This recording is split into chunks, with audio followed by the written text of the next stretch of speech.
Sakal Gunarnavasha Vande Guru Sri Charanaravindan.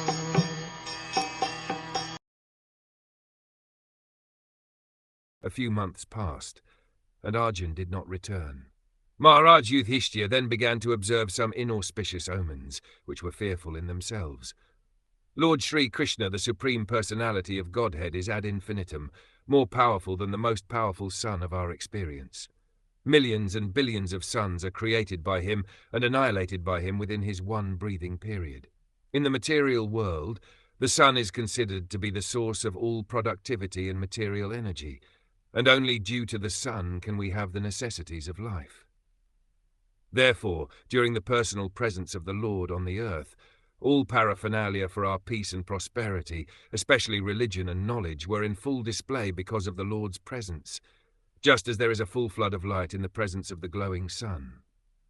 Maharaj Yudhiṣṭhir observed some discrepancies in his kingdom, and therefore he became very anxious about Arjun, who was long absent, and there was also no news about Dvarka's well-being.